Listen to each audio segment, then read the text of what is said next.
This is your folder, and then if I go to the generator file, there is a template. I can open the template, and you can see this all files is used for generating the tool. So I will open a model folder which contains all the endpoints related code like create, delete, read one, search by, update patches and others. So I'll open any one of them into Notepad.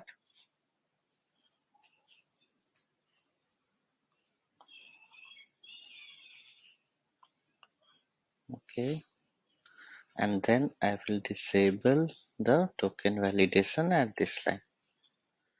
Okay, save this file. So this is I am doing in the template folder model.